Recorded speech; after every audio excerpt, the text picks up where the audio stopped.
It's time to go back to basics this home day. Benjamin Moore paint expert Sharon Grech is here with Painting 101. So, Sharon, we can't just start painting, can we? No, we cannot, no matter what size the room is. I'm in this tiny little laundry room, but it requires some prep in advance, right, Trace? You have to clean out the room, which is something you can do a few days in advance, which is not a bad idea. That's what I did, is start taking everything out, unscrew what you can, remove any hardware, tape off any hardware, take off your switch plates, do any patching and sanding and quick spot priming if you need to, but get everything ready so that when you start painting, you can just start painting. Hey, would you ever just gather everything up in the middle of the room and throw a drop cloth on it? Like, does that count as clearing the space? You know what, if it's a big enough room, absolutely, because you can, sometimes you can't move your furniture right out of the space, so you definitely want to do that. But in my small little laundry room, the more I can get out, the better. Look at me, always looking for shortcuts. Okay, so once that's all ready, yes. Where do you start? Okay, well, you know what, Trace, you've been doing this with me for a long time, so I am going to ask you, if you're doing any room and you've got trim, you've got walls, you've got ceiling, you've got everything, where do you think you would start? What surface? Well, I wouldn't start with the ceiling. I guess start with the walls. Does that make sense? Well, a lot of people probably do think that. I think instinctively we do want to start with the walls. But I've been talking to a lot of pros over the years and watched what they do, and ironically, Tracy, they do start with the ceiling. Oh. And then they do, yeah. Whoops. I bet Leo does the painting in your house. Yes. Then the trim, and then the walls. Oh my goodness. And so Sharon and I have been working longer than I even care to say on camera together, and I got it wrong. Okay, so why do you want to start with the ceiling? Let's talk about that.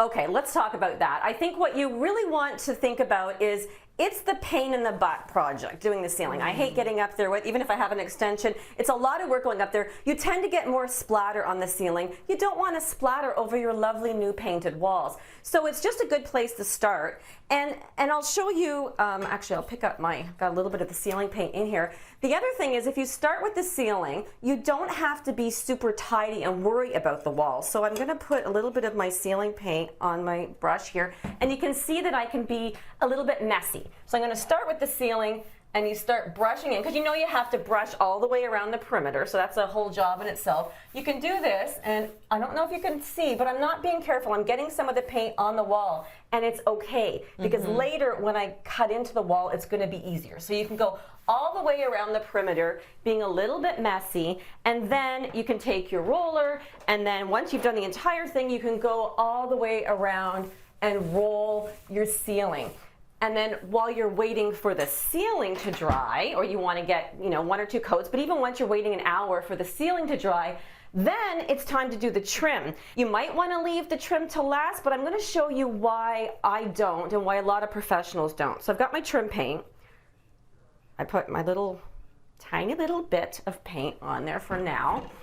I've got my walls are still messy, they're just all prepped. I start putting the trim on. And same thing, I can be a little bit messy. In fact, I want to get that trim paint into the edge everywhere around. And then when that dries, again, just like the ceiling, I'm going to be able to cut in my wall paint over top of the trim paint. So again, you want to maybe now go back to your ceiling, then do a second coat of trim paint. Okay, very Make interesting. sense? Yeah, that totally makes sense. And are you using the same paint for your trim that you're using for your walls?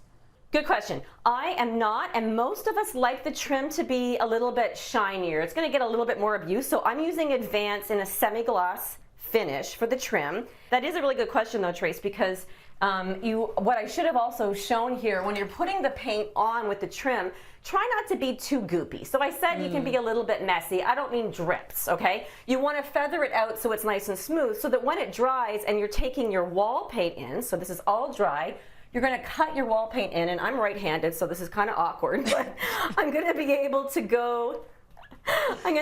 kind of go right in against there and get a nice straight line with my wall paint, and then I don't even need to tape. But if you feel more comfortable taping, absolutely, once the second coat of trim paint is done and you're getting ready to do your walls, tape it off, and that's no problem at all. But honestly, try just cutting in with a really good angle sash brush. You'd be surprised. Listen, if I Straight lines can, in yeah, that. skip a step, I'm trying to skip a step. So yeah, I think that's a smart way to do it. So you've done the ceiling, you've done the trim, and now are we ready to paint the wall?